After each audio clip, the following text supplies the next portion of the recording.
Welcome to Our Town, a 30-minute podcast brought to you by Best Bark Communications, a small but fierce client-centered marketing company powered by decades of experience and well-established business networks. This is Andy Ockershouse, and this is Our Town, and we have an opportunity to talk to one of my oldest and dearest friends, a legend in the sports world and of the entertainment world, and I guess of the real world, and it's Donald Dell. And I'd like to read this to you, Donald, and to our audience, we hope, remembers arguably the most powerful man in his sport. Dell is a political animal. He was an advance man for Robert Kennedy in 1966 and RFK presidential campaign in 68, and in style and substance, he remains a Kennedy man. Equally idealistic, well-versed in practical politics. He has establishment credentials. Landon School, 56, Yale, 60, Virginia Law, 64, but can wear brass knuckles with his Ivy League suit. He's polished, sometimes charming, but not bashful about using strong-arm tactics. That's a great article about Donald Dell. And Donald, thank you for being on Our Town. It's a pleasure. Fun to be here, Andy. You know, Donald, I know so much about you, and I remember these people and the things you've done, but I remember you when you were a kid and played at Landon, because you were lucky enough to live in a neighborhood where one of the great tennis venues, Edgemoor Playground. Club. Yeah, it was the Edgemoor Club. That you grew up playing tennis there, didn't you? That's a tennis-only kind of club, and there's no golf. No. And I lived about 50 yards from the club. I know that. Across the street. And so I would go there, at 10 in the morning. I'd play there all day and play anybody that wanted to play. As I got older and older, 10, 12, 14, I'd play anybody that would care to play with me. Well, you grew up and you got better because you played with older people. Is that not correct? Exactly. And they had a hotbed of really good players there. Oh, my God, I know. Well, what about our friend that played doubles with his son all the time, won about 3 or 4 championships, didn't he, in the junior? Did you talk about Fred McNair? Freddie. Yeah, Freddie McNair. What a great, great guy. And they had over there at Edgemoor, they had Hugh Lynch and Barney Welch. Great names. And, Robin Hippensteel. And then Fred Kovaleski came along. Fred Kovaleski was ranked 10 in the world. I mean, he was a top 10 player in America. Well, you had people come from other markets to live here, and they joined the club because it was available. Yeah. Edgemoor had a funny rule, which is in their bylaws, if you are a highly ranked or very outstanding player, you could get in the club immediately without the wait. Yeah, exactly. And so a lot of tennis players took advantage of it because all the other clubs have waiting periods. Well, the other thing was all of them came here for government, either military or so forth, so they added to your club and added to your ability to get better players. Yeah, exactly. It's great for you.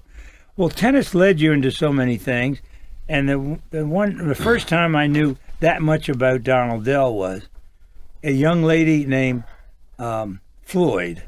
Her mother and father were dear friends of mine, and we played tennis together. And Donna Floyd and Donald Dell were going to embark on a trip to Russia. Yeah. These are the early 60s. Is that not correct? That is correct. And Billie Jean King was the leader of that team. That was a UST official team. And she went with the women, with Donna, and I went with Frank Froling. That was a 4-man team. It was a group to tour Russia, yeah. Is that correct? That is correct. Well, there was some feeling that maybe the CIA has stopped you to do some spying while you're on the trip. That was a story that was on the street for a while. Well, when I was in law school, the CIA approached me and suggested could I help them when I went to Russia or when I traveled around the world. They were really, in those days, it was really a severe Cold War back and absolutely. Forth. Early and they 60s? won in the 60s, and I was the first American to ever be allowed to play competitively against the Russians. I flew in from South Africa in 1961 and played the indoor tournament there with Mike Franks. And so somehow, when I was in law school a year later, the CIA approached me, and I thought it was very patriotic, and I was a volunteer. I wasn't paid. But my job was to try to get one of the top 2 Russians to defect to America. And the 2 at that time were Thomas Layas and Sergei Likachev. And they were a very good team and a very good doubles team. They, in fact, got to the semis one year of Wimbledon, so they could play. I mean, they were good players. Layas was a singles player, and he was from Estonia, and he really was not pro-Russia at all. His country had been subjugated. And so he was very unhappy to begin with, so it was pretty easy to try and persuade him. And after about 2 years, we had it set up where I went there 8 times playing tennis. So I was at Russia a lot in about a 4-year period.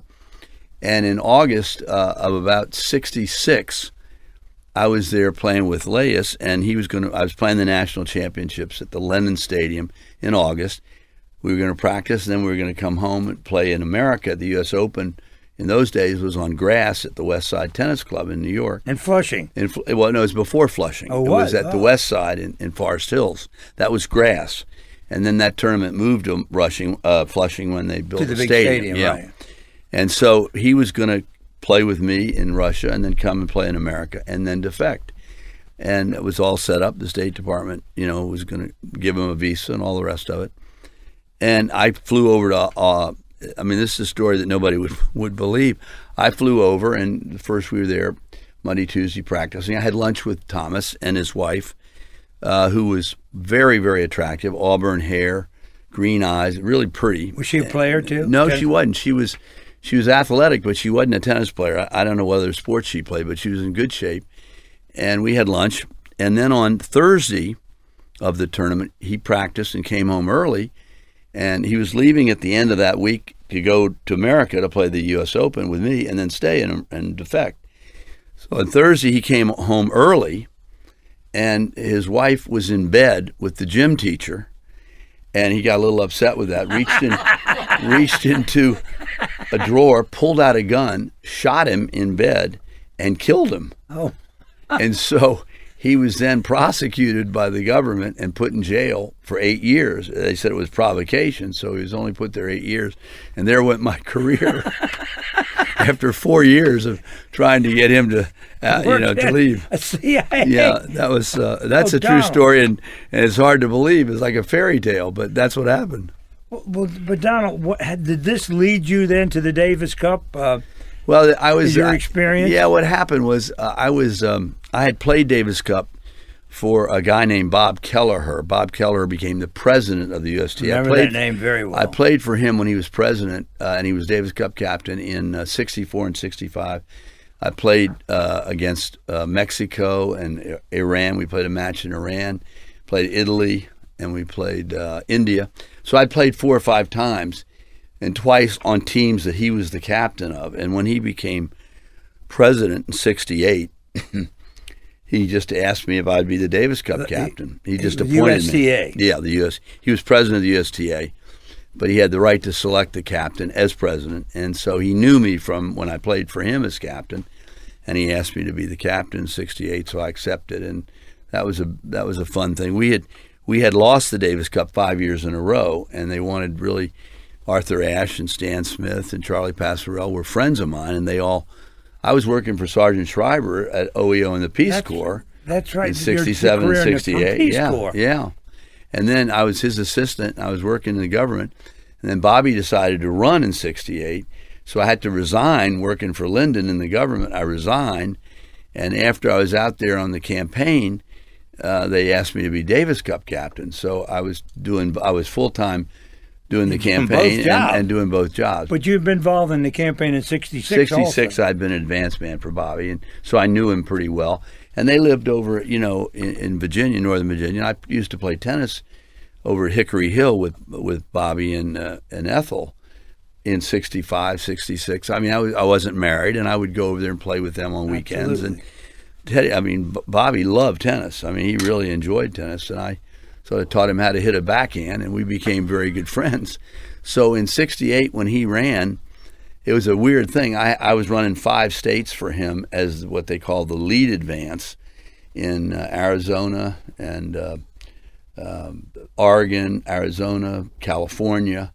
West Virginia was a big state at the time. Sam Huff was very involved in that campaign because he had been there for JFK in 60. Right. This was now 68. But he was still a big, big name in West Virginia. So I would have, 25, 30 guys working in each state that would report into me, and I was running around those 5 states. And then I was running the Davis Cup team at the same time. And we had to win 6 matches that year to get to Australia in the Davis Cup. How did you ever find time to get married? Well, I didn't get married till 71, so That took a while. I remember Carol from the 60s, but yeah, I met her in 69, but we got married in 71. Well, Donald, they have done so much for the sport now. They're going to have to give back to you soon. So the first time I remember a lot of Donald Dell's work is that we had a sports guy named Mal Campbell. Oh, yeah. That was a great tennis player, and we were doing a radio show, and you brought Stan Smith to this very studio. We met out here for a radio interview. Yeah. And then you said you're going to represent him, and I said, what does that mean? The first time I knew you as an agent was when you had Stan Smith. Yeah. Because I knew you as a political operative. Well, I started in 68 and 69, did the Davis Cup team, and I retired as captain. I was the youngest captain ever selected, and I got in, did it for 2 years, and then retired to go practice law and start a business. And I didn't intend to ever represent anybody. I took Arthur Ashe. Arthur and Stan were my first two clients, as it turned out. Stan did very well. And I took Arthur to Mark McCormick 3 times in 1969 to have McCormick manage him. And finally, the great IMG. Yeah, at IMG. And Mark was the pathfinder and the first guy in. He was doing golf. And he had Player, Palmer, and Nicholas, so I thought he had a pretty good group. And in 68, he signed John Claude Killy after the Olympics. So I said to Arthur, why don't you go with him? And the third breakfast they had, I was there, and Arthur said to me driving, I'll never forget, we were on the east side driving down in a cab in New York. He said, I don't really like McCormick. I can't get close to him. And I said, what do you mean? He said, well, why don't you do it? And I said, do what? And he said, why don't you manage me? I said, no, I'm going to go back to Hogan and Hartson, where I'd left. Oh, I was going to bring that up. Yeah, to be the law firm of the Evening Star and our company. Exactly. And so I'm going back to Hogan and Hartson. I want to be a great trial lawyer like Clarence Darrow. I'm not going to do that. And he said, well, if you represented me, maybe Stan would join us and we could have some fun. So I went back and I talked to Lester Cohen, who was the managing partner of Hogan and Hartson. Well. A dear, dear friend. Yeah, Lester. And Lester, I said, what do you think of the idea of managing tennis players? And he said, God, I think it's a great idea. I think the sport had gone open in 68. So I was doing the team in 69. I had the best 10 players in America who were on my team. So it was really a good circumstance of timing and luck. And so he told me, he said, if you come back to Hogan and Hartson, we'll give you the 5th floor. You can have tax people, accountants, you can have lawyers. And I said, what would be the name? He said, Hogan and Hartson. And I thought about that for a while, and then I decided to do my own thing and start out. And I had just one person, law offices at Donald Dell. I had a secretary and me. And so I was really, ironically, the first tennis agent anywhere in the world, January of 1970, when I retired from the Davis Cup and started doing professional tennis as a manager or right. lawyer or agent, all of those. But you, in a lot of cases, you brought people to you because of your association with tennis, but also you had a reputation then as a straight shooter. You were wired into the Democrat group, the Democratic Party. Yeah. People knew that. So that helped you get this business going. It's contacts. Yeah, it is. I think what really helped me the most was having been a player. It was easy to recruit players. I mean, I knew how to talk to them. And I had been a winning captain, so I had a little stature in the Davis Cup. And so when you talk to a player, pick a name, Dickie Stockton or somebody, Marty Reeson, you're recruiting, you have an advantage because you've been in the sport, and the game goes open. And, of course, my greatest friend in the sport and my hero really was Jack Kramer. And so in 72, Jack and I founded the ATP. We wrote the bylaws in my office, and he was the first executive director and ran the ATP. I was the general counsel for 8 years. We're going to come back. I want to talk about it. We're going to take a break now, Donald. I want to talk to you about your relationship with Kramer and what you did to the industry. This is Andy Ockershouse, and this is Our Town. We'll be right back.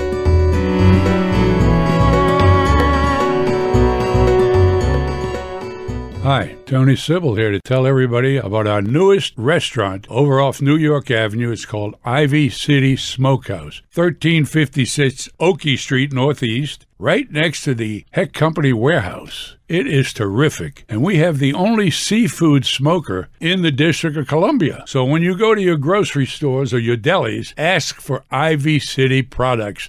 202-529-3300 or ivycitysmokehouse.com. Our Town with Andy Ockershausen. talking with the legendary Donald Dell, and I want him to tell the story about the longest tennis match in Wimbledon history. Well, in '68, Andy, I was lucky. I was the Davis Cup captain, but I had some really good players. Charlie Passerelle, Arthur Ashe, Stan Smith, Clark Graebner. And in '68, the game went open, and we played the pros at Wimbledon. And it was a funny thing. I went over there early, and I rented an indoor court at Queens Club, one court, 6 hours a day. It was wood, and it rained like hell for 2 weeks, and nobody could play out on the grass. And we trained every day on this fast indoor court, which was just like good a luck. gym floor, huh? Yeah, and it was very fast. So then we went to Wimbledon '68, and two of our players, Arthur Ashe and Clark Graebner, got to the semifinals of Wimbledon against the pros. Laver beat Ashe in one, and Tony Roach beat Clark Graebner in the other semis. So Australian yeah, group. and so in that tournament, another member, Charlie Passerelle, played the great Pancho Gonzalez, who could play. That was the first time he could play against the amateurs in 1968. He was kind of older then, too, Yeah, he was wasn't 43 years old. Charlie was 22. In his 20s, yeah. 22. And they played Charlie. for two, and there was no tiebreaker. One of the sets they had was 19-17. Another one was 21-23. So they played for 2 days, and at that time, that was the longest match in the history of Wimbledon. And and Gonzalez won the match in 5 sets. At 43 years of age. 43 years of age. Probably take him a day to repair his body. Recover. Because he was on the tennis. He grew up with the tennis world with the wooden rackets, and he was Right. on his way down. Well, he was 43. He had been the world champion in Absolutely. pros. Yeah. And he was a West Coast guy, of course, wasn't he? From Los Angeles. Right. Yeah, he was. Well, Donald. And a big server, tremendous server and volleyer.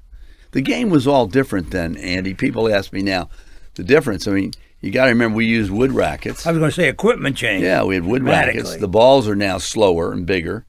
The court surface is all cement, so the balls bounce higher. Nobody serves and comes in like we did on grass. On grass, you had to come in. You didn't stay back and Right. rally. So the matches were a lot shorter in those days. You know, much shorter. I mean, that's the silly thing of the game. It's all changed. The scoring, there was no tiebreaker. I mean, think about that. Oh, my God. No Enormous tiebreaker. change. Yeah. It's almost a different sport. Well, it's different in that the rackets are different, and the way these guys play, you know, this tremendous topspin, that's because when the ball hits the cement court, it bounces higher, and they can come up and over it. You know, that's the Creates that's much more spin on the ball. That's the beauty. The of it. first time I remember, Donald, was the metal racket was Jimmy Connors. Yeah, he used the T2000, which was a Wilson. That was a revolution frame. at the time, correct? It was a breakthrough. The no tube. question. It was a metal tube, and it had a slingshot effect off the ball when the ball hit the string. Yeah, and it was so lethal. You didn't have to use gut, right? You could use almost anything. You could use nylon, but it was the flick of the racket that really. And could get through. Connors was the first one to do that so well. Now the whole industry has gone to metal rackets, correct? Composites, yeah, not just metal, all kinds of graphite. Metal's part of it, but wood is gone. Yeah, wood is. There's no wood rackets. I used to play with a Jack Kramer wood. Can you imagine? Can you imagine, Andy? Jack Kramer had 12 different models of wood rackets with Wilson. 12 with his name on them. There's no wood rackets anywhere in the world today. No. None. The same thing for the women use the same wood too.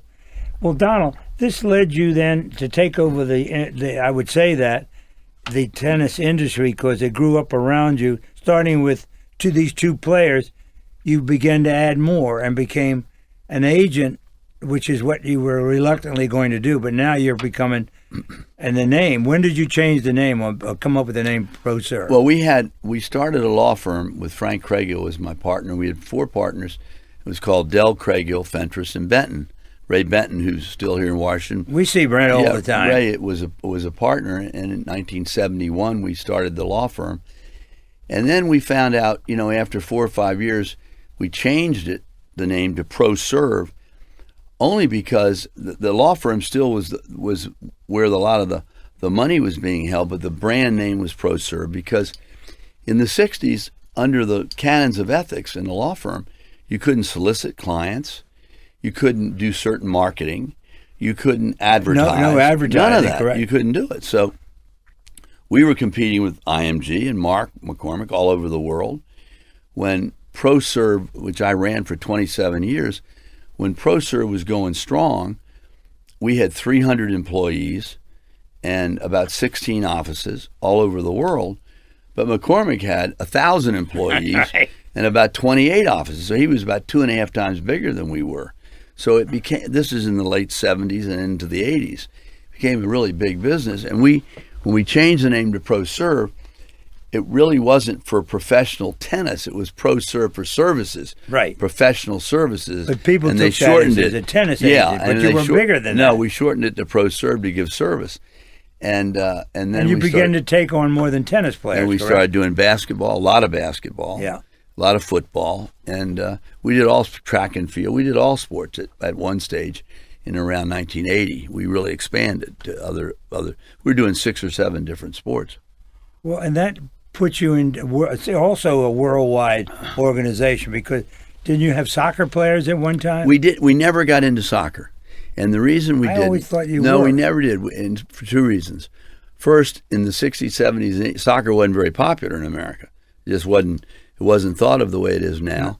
And secondly, in Europe, you had to go to soccer agents. And with FIFA and all the different, there was a lot of deals going on under the table. And you either were in that group and dealt with those people, or you weren't. And I didn't really want to get into that, because in our world, once you lose your reputation for integrity, you're dead. That's correct. You're absolutely dead. And the soccer would have killed us in a way in America, because we had to deal with European agent. I mean, everybody's on the take over there. I mean, to give you a silly example, when you sell a soccer player to a team in Europe, the team pays the agent's fee as well as a transfer fee. Well, if they're paying the agent a fee, who the hell are you working for? You're working for the guy who pays you. Right. So the conflict is enormous. I mean, I'm representing you in soccer, and we put you with Chelsea, but Chelsea pays me my fee for your services, and they pay a transfer fee to whoever team you left. But it didn't sit well with me. I mean, I thought, I'll be so conflicted. Well, that was smart of you to stay out of because the bad publicity in soccer then. Well, look what's happened in FIFA. Oh, it's My incredible. God. They're going to have a trial here in 2 weeks, a federal trial in America with the top 8 officials in FIFA. Now, I will bet you, Andy, on this show right now that they settle that case before it goes to trial, because they can't take a chance, right? FIFA cannot afford to have that case just to air all their dirty linen. It would be amazing. Oh. Well, that would be a worldwide story. That's exactly, for sure. Exactly. So, Donald, then you represented. Did you ever get in the talent business? Did you ever represent people in? We represented a few. Biz? We got started. I represented Michael Jordan for 10 years and Patrick in the basketball, which was. I did everything with Dean Smith, North Carolina. We represented all of his players for 14 years. You had a great relationship with him, correct? Yeah, he was special. Dean was really. I called Dean up, and my older brother had gone to Carolina and had really played freshman basketball at Carolina. Older brother Peter was 3 years older than me. So I called Dean. I didn't know him, and I said, I'd like to come down and meet you. And I just have a proposition. I said, we have a lot of people. We want to get into basketball. We won't chase anybody on your campus. We won't write anybody. We won't call anybody. We won't solicit any of your players on one condition. If when the season's over, I can meet them in your office with their parents, that's the way I'd like to do it. And of course, Dean loved that, because that gave him total control for the whole year. And in those days, there was none of this one and done. Everybody went to college and graduated, and so you'd go 4 years. Education. Yeah, they would go 4 years, and then they would turn pro. And so we said, fine. He said, fine, let's try it. So, and this is the irony of ironies. He invited me down the first year. I went down there, and it was about February, and maybe late February, and he had me introduce and interview Dennis Wysick, who was the captain of Carolina, and Bob McAdoo, who was their best player. And they were both seniors. And I interviewed each one of them for about an hour and a half. And then I met with Dean afterwards. Now, I didn't know Dean very well. And I said, Dean, I had a great interview with Weissig, but Bob McAdoo, I really think has signed. He's not interested in talking to me. He's already signed with somebody. And Dean got mad as hell. And this is the first time I'd met him, the first day I'd been there. He said, don't tell me that. Nobody in my program, I run an on. I said, I didn't say you ran a bad program. I'm just saying somebody's gotten to him, and I think he's signed. And he said, no, that's impossible. So I got on the plane, flew back to Washington. If Dean were still alive, I might not tell the story. He called me about 9 o'clock that night. Same night. Same night. He said, Donald, I'm really embarrassed, but I found out from Bob McAdoo he signed with the Virginia Squires, and I'm trying to think of the owner of the Virginia Squires, Earl Foreman. He said the contract for Bob McAdoo is in Earl Foreman's safe in his office, but I'm going to get that damn contract back and tear it up.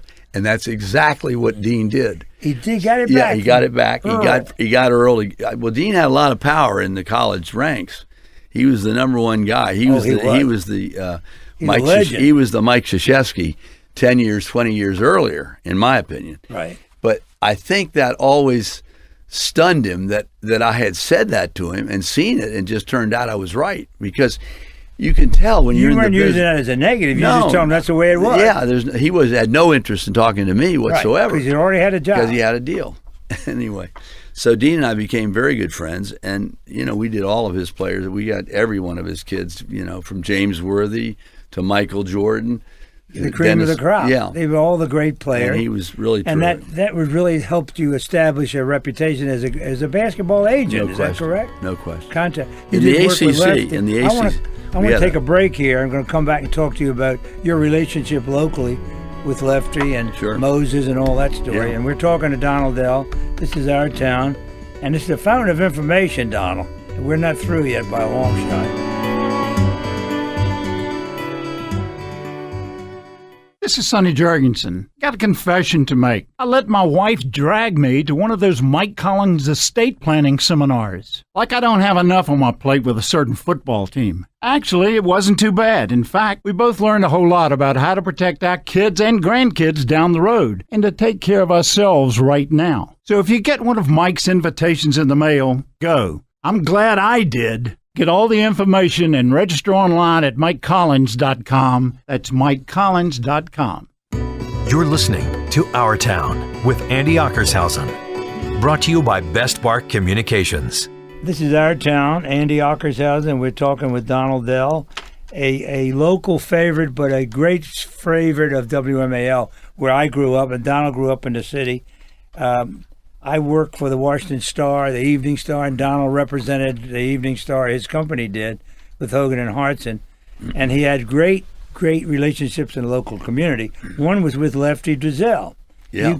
I recall the Moses Malone story. That was a ProServ story, was it not? It was.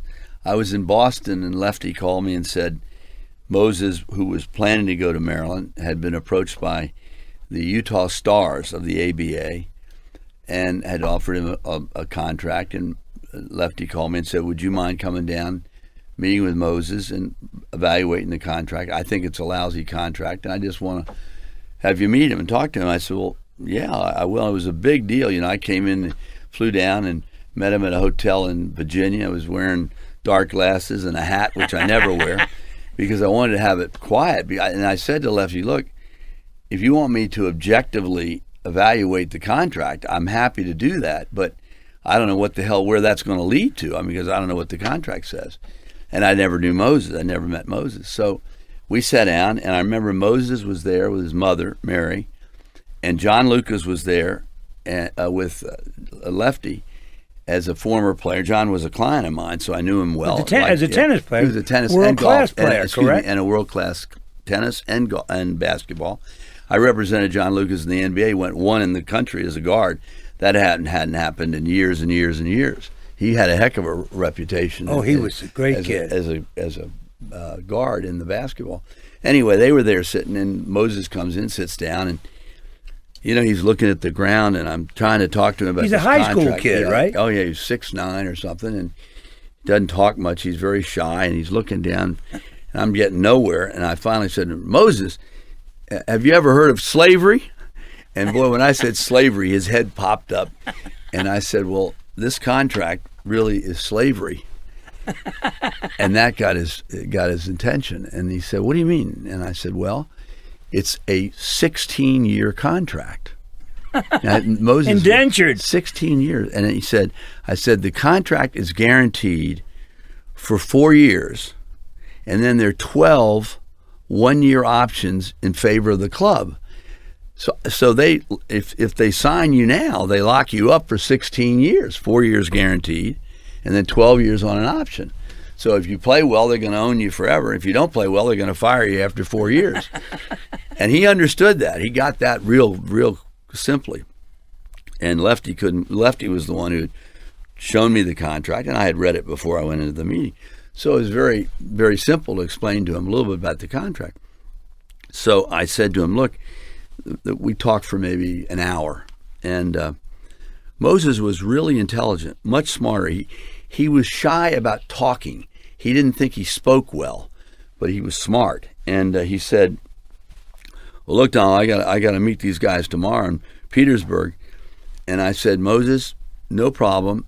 If you sign something, don't bother to call me because I can't help you. No, you don't represent him once he signs. I can't do anything. I can't help you. If you sign, it's over.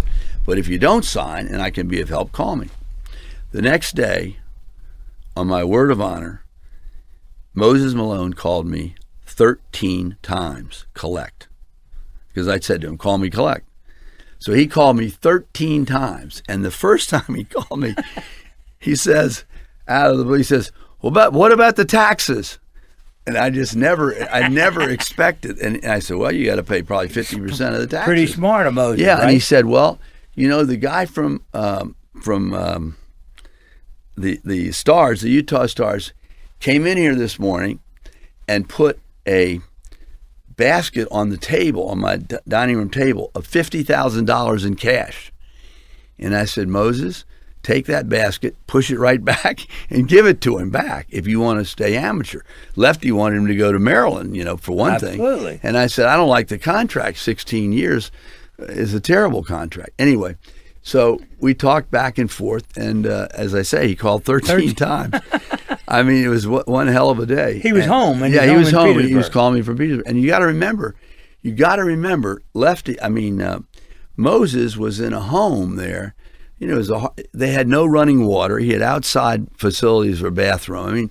He didn't live in a great place, and so $50,000 was all cash right on the table. So I got a little bit angry at that. I thought that was ridiculous, and talked to Utah and said, if you want to, I tried to block for him a little bit, but anyway, he then called and said he wanted to come up and see me about a week later, and so I said, well, I'm gonna have Lefty come over and see you because Lefty was trying to sign him, and he had agreed to go to Maryland. Oh yeah. And so he came up to the office, and I remember I sat in on the first. And he brought Mary with him, and Moses said he wanted to talk to me first, alone. So I said okay, and something had happened, and he said, I want to turn pro. My mom is in agreement. I want to turn pro. Seeing $50,000 in cash, that would get us all. Well, no, what had happened, and was very smart on their part, they had made an offer to his mother, who was a nurse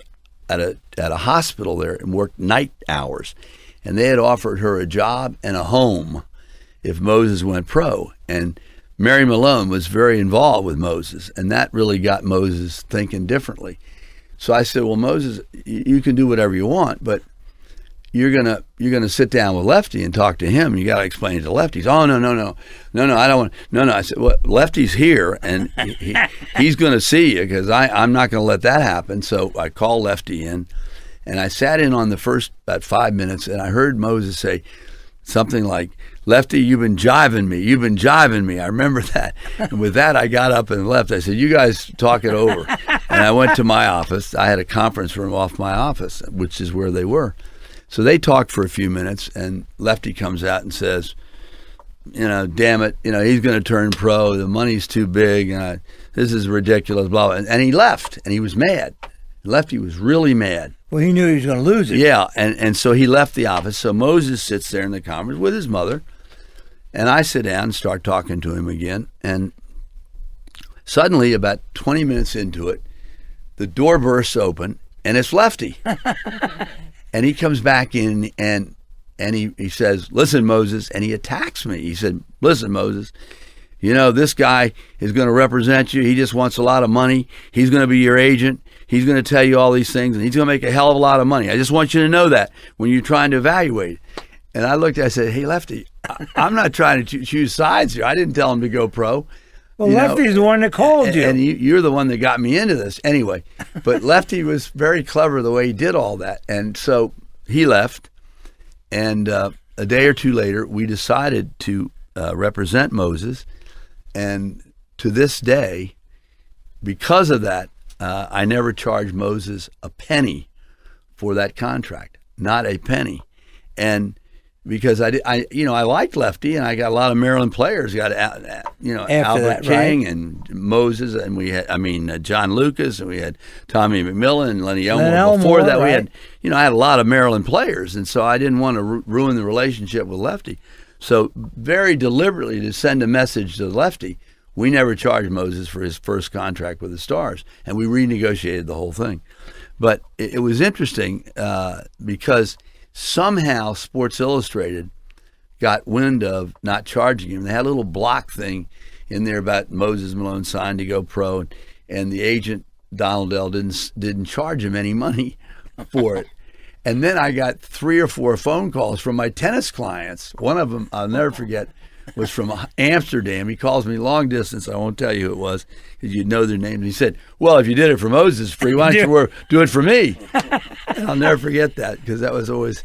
But Moses was terrific. That was advertising because it's costing you money. Oh yeah, but Moses was a hell of a player as it turned out, and he just, I saw he retired after an illustrious career, and he died. He was most valuable player twice. He led Philadelphia to the championship. Tell me about it. And he died very young. He died at about 50, 52. I was going to say, he was very about young. a year and a half ago, Andy. I'm trying to remember what it was. I'm not sure it was. It was a big surprise because he was young. It was some kind of heart ailment. And I don't know what it was. And it worried me because I always wondered if Moses was careless. Not about basketball, because he was great about practice. He never missed a practice. He came to practice and work hard, and that's what distinguished him.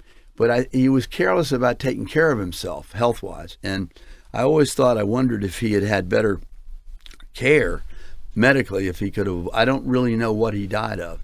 Coronary artery disease. Yes, he had a heart disease of some kind, you know. I remember all of that. One of the things that we got involved with WMAL was Lefty. We were doing radio with Lefty. Yeah. And Lefty used to complain to me he wasn't making the same money as Dean Smith. And I said, "Well, Dean Smith's winning championship. You ain't won nothing, Lefty." But he called us to help him with this kid that he was recruiting. He wanted a job. So we hired him at WMAL and WML TV. We made a deal with Lefty. Then Moses comes to work the first day, and we gave him an introduction. The second day he came in and left at noon. And the third day, he didn't come in at all. So finally, on the fourth day, we went looking for him. We found him at the playground on Connecticut Avenue. He's playing pickup basketball. Yeah. That was our career with Moses. He signed. Then you got him the job with the But I got to tell you, I think Lefty was very underrated as a coach and a recruiter. He was a hell of a guy, and he got into a terrible bind at Maryland over the bias case, which was really not his fault. No, I never remember that vividly, too. Yeah, and he took the burden for that. I mean, he really took the fall. 1986. We got to change everything out there. And that would, it's funny. I had a really good relationship with Lefty for about 10 years. And then we saw some things happening where, he'd make his players available. And people around the players would be saying things to me like, "Well, how about, can you give me a ticket I want to go to Italy? Can you get me?" And they always wanted some side deals. So I called Lefty up, and I had lunch with him at the University Club. I'll never forget. I said, "Lefty, you got to pay more attention to your program, to the kids." And he said, "What do you mean? What do you mean?" I said, "Well, now the game's getting bigger, the money's getting bigger, and you give me your kids to talk to interview, and the entourage is starting to form around them, and they always want something. The posse. Yeah, and they're not there for anything for a free handout. That's what they want." He said, "Do you really think that's?" I said, "Yeah," and I gave him 2 or 3 examples, and that was about 3 years before the bias thing blew up, and he just was in terrible bad luck because he had nothing to do with the drugs, he had nothing to do with bias, and he just was. He got the brunt of that bad publicity. Well, we had a relationship with some of our talent because the people that they were reporting to, we didn't know nothing as management of the drug world. It was all a new thing coming in with the players, and it was with people in broadcasting. And some of our people got involved in drugs, and we had to, and we like they asked Lefty, and Lefty said, I asked him, he said he wasn't doing it. Well, we would do that with somebody on the air. No, I don't do drugs. But they take that as an answer. Yeah. But it wasn't true. Lefty's guys were using drugs. Well, our talent was using drugs. I'm not sure the players were as much as the people around the players, that's right, the roommates. hangers. It's always the guys around them. I once said to David Stern about 10 years ago, I said, David, the biggest problem you have in the NBA is the entourage, the posse. Right. They create numerous problems for the coaches, the owners, and the players because they always want something. And he said, Donald, what do you, and he looked at me, and I'll never, he said, what do you expect? He said, a lot of these kids come out of the prospects, come out of the hardcore areas in the city. They have no money. Suddenly they sign a pro contract and they get even if it's just a couple of $1 million. That's a ton of money to them. They right away look to have friends with them that they grew up with, they went to high school with or college with. And they invite those guys into their life. That was their family almost. Yeah, to travel with them or live in their house. And he said, it's a very natural thing. I said, yeah, it may be, but you got to damn well do something about it. Because that's creating the problems. And the NBA has tried very hard to do things about it. Amazing.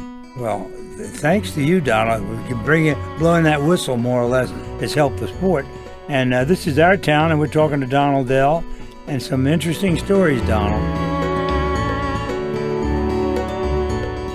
This is Andy Ockershausen talking to Tommy Giacomo and bragging about his restaurant, The Palm. Hi, I'm Tommy Giacomo. Why don't you come down and see me at The Palm Restaurant? I've been there for 43 years. We have great steaks, great lobsters, great food. Caricatures on the wall. It's just a fun place to eat and drink. We're located at 19th and N, just below DuPont Circle. For reservations, call 202-293-9091. That's 202-293-9091. www.thepalm.com.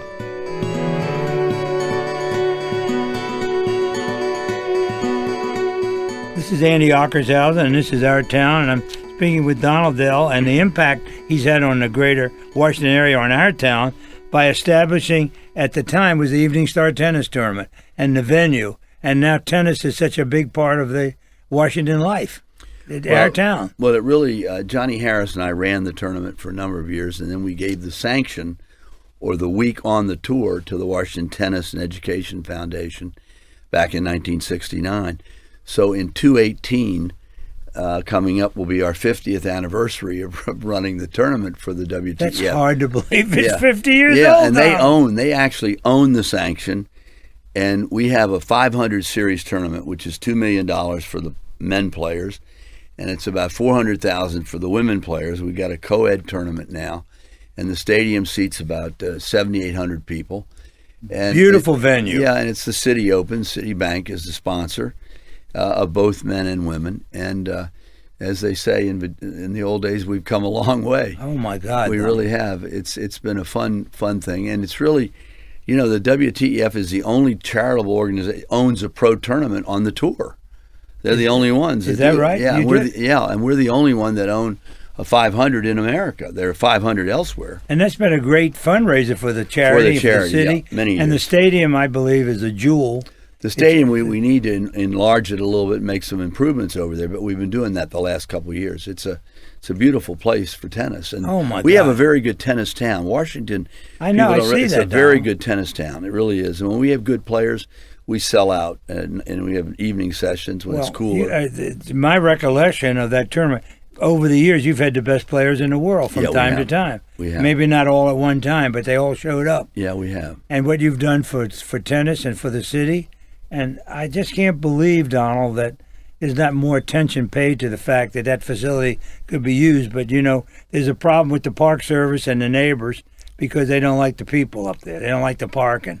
It Well, causes some it's problems. a problem, though, too, because if they gave us the use of all the fields, they protect half the field for soccer kids, and so you got 10 or 12 people protecting a field that would seat 1,000 cars, and then they're worried about the neighborhood having parking. It's just nonsensical. So if they gave us what they did the first 25 years, we had all the grass out there. It was great. And when the tournament was over, we resodded the soccer field if we heard it with parking. So if we could get the Park Service to relinquish and let us have all the parking on the grass up there, then you have a much better fan experience. When people come there, and they have to park, up at St. John's and take a bus to the stadium. That's not fun. Yeah, that's right. And so that hurts what we're trying to build, which is all for the charity that gets the benefit of the tournament. What you've built, Donald. But as long as there's a stadium, there'll be a Donald Dell tennis tournament, as far as I'm concerned, and far as we're concerned. And, we've been involved with you, and WMAL was all those years with starting. But, Donald, thank you. This has been a wonderful conversation. Well, Andy, you've been a wonderful friend for longer than I can remember. We grew up. I remember Andy McCutcheon worked with you. Right, Remember that? From Andy Richmond. died last year. Yeah, from Richmond. And he was Wonderful involved guy. with Sergeant Shriver and all your. I remember all your political work. I remember running into you in Richmond for when Linwood Holton was running. He was a Republican, Yep. but Linwood was different kind of Republican. Yeah. And his son-in-law now probably going to be vice Tim president of the Kaine, United States. yeah. Holton, Linwood went to work for Hogan and Hartson when he was after being governor. I know that. Isn't that incredible? Yeah. But, Donald, thank you so much.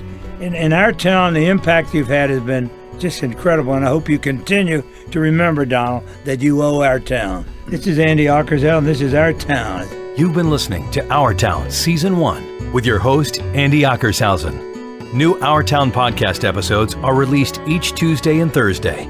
We welcome your comments and suggestions on how you like the show or who you'd like to hear from next. Catch us on Facebook at Our Town DC or visit our website at OurTownDC.com. Our special thanks to WMAL Radio in Washington, D.C. for hosting our podcasts.